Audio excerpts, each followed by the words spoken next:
In this video, we are going to discuss about precautions to be taken by a banker when they are opening an account for partnership firm. First, we want to know the meaning for partnership firm. According to Section 4 of Indian Partnership Act of 1932, it defines a partnership as a relationship between persons who have agreed to share the profits of a business, who carried on by all or any one of them acting for all. So it means a partnership firm will be like an association of two or more persons who agree to carry on with the business jointly. And finally, after starting their business, they are agreed to share the profits of that business. Here, the persons who form the partnership will be called as partners individually, and collectively they will be called as a partnership firm. So, while dealing with a partnership firm, the banker should take a certain precautions. So that is what we are going to discuss now. What are the precautions have to be taken by the banker when they are opening an account and they are dealing with a partnership firm account? So in this slide, it's given like banker's duty on maintaining partnership firm account. So it will be between a partnership firm and the banker. So what are the precautions have to be taken by the banker when they are admitting a partnership firm account? The first point is every partner can have a right to open a partnership account. So here one or more partners will be able to apply to the banker after satisfying banker needs, whether from their examination of partnership deed or from the proper enquiries. The banker will came to know that they want to open an account, and they will be insist that all the partners of the firm should sign on the application form. So this is the first duty of a banker should maintain with the partnership firm account. And moving on to the next one, they always use it to open a current account only. So when they are opening a current account, what are the documents have to be enclosed with application form? So these are the documents. First one, partnership deed. Second one, partnership firm PAN card. So it is not a partner's PAN card. It should be from the partnership firm PAN card. Address proof of the partnership firm. Identity proof of all the partners. Fifth one, partnership registration certificate. It should be obtained from the partnership firm. Any registration document which is issued by the central or state government. That means if they have got any electricity bill, telephone bill or water bill, if it is more than 3 months old, that means it should be latest 3 months document. So if after receiving all the documents, the bank will verify it, and finally they will be approved to open a partnership firm account. The second precaution is, as per Section 92 of the Indian Partnership Act 1932, has no implied authority to open the firm account in his own name. So that means what? A banker should not open a firm account in the name of a partner. He should, that is the banker should open the firm account only in the name of firm. So that is the second precaution. The third one, partnership deed is required. So the banker should obtain a copy of the partnership deed. Why they want to obtain the partnership deed means to ascertain the nature of the firm. What is the nature of the firm? What is the name of the company?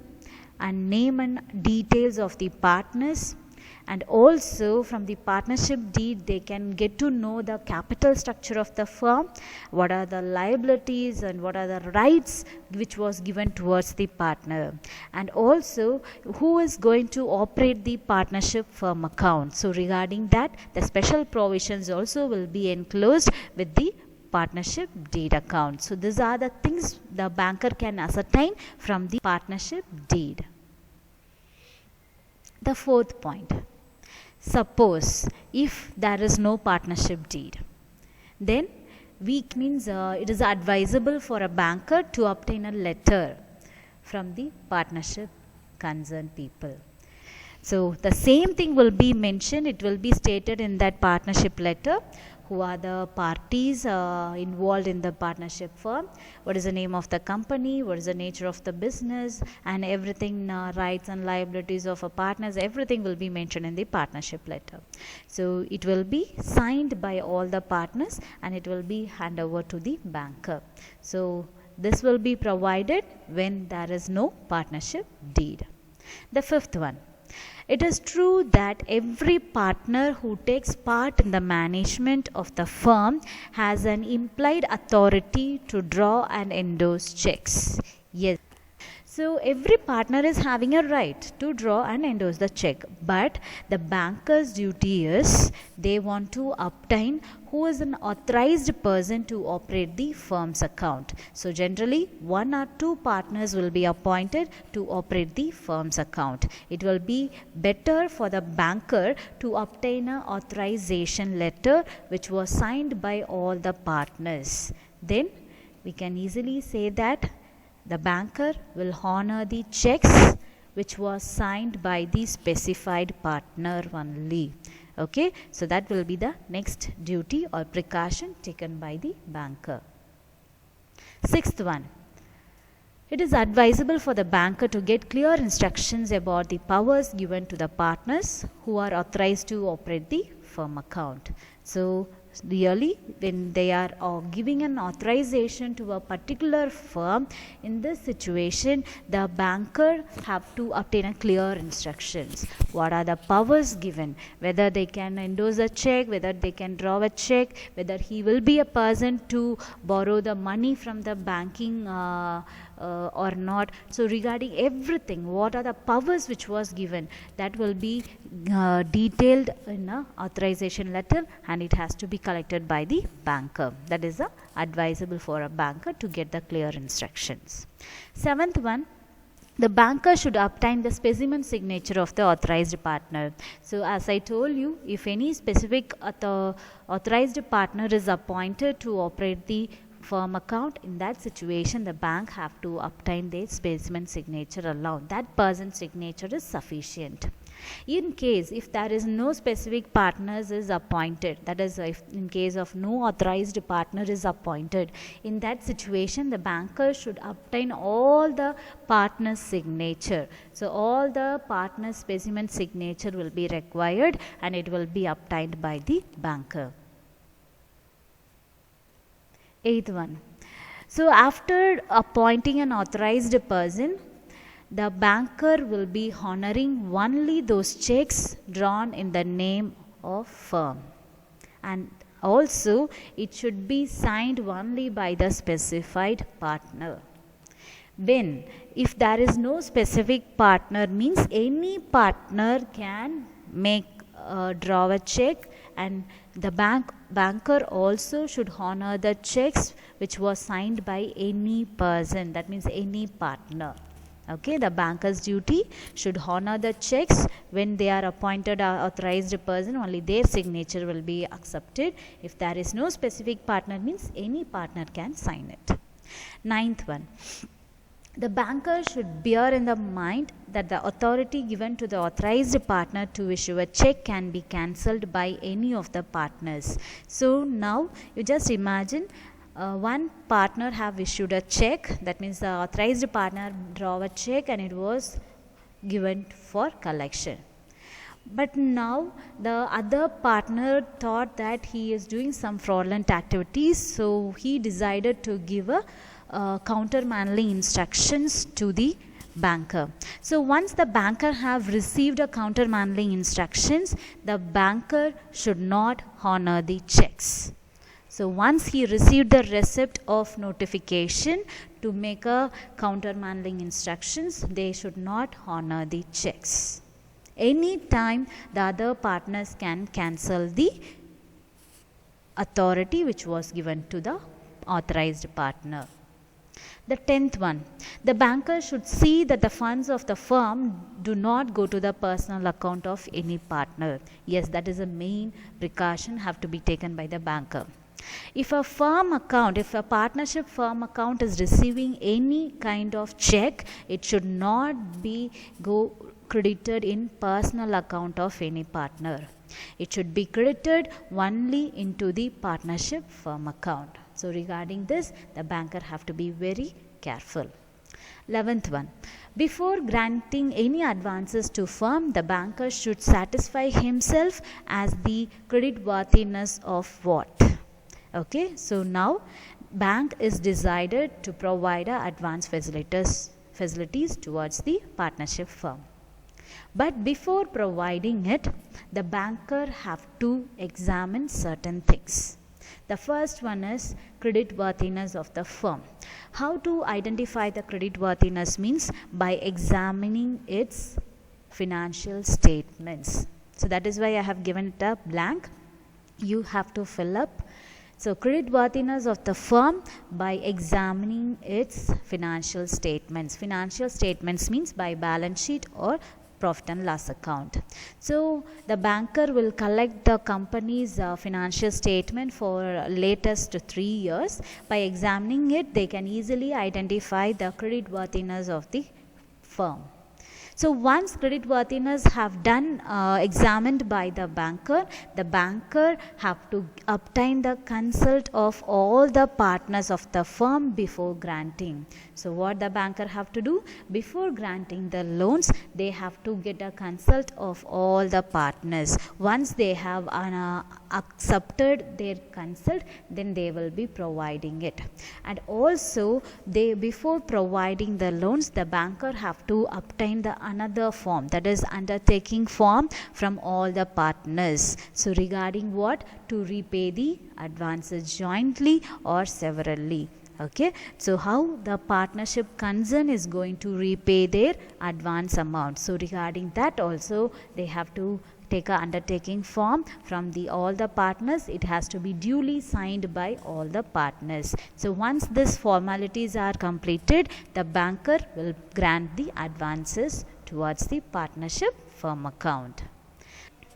14th one, advances against the pledge or mortgage of the firm account.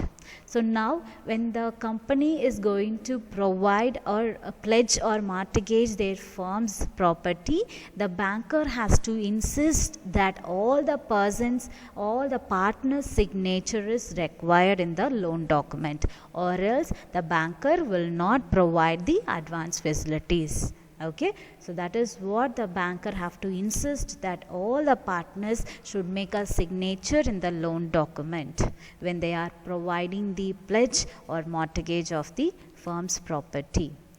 15th one, on the admission of a new partner to the partnership firm, the banker's duty is what? The banker should close the account of the firm and open a new account in the name of reconstituted firm. So that means when a partnership firm is going to admit a new partner, in that situation, the banker's duty should close the firm account and they have to open a new account in the name of reconstituted firm.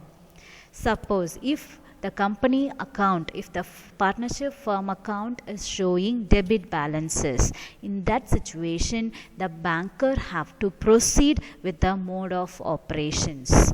That means how they will settle down their debit balances. Once it has settled down, then they can open a new account and they can operate it for future purpose.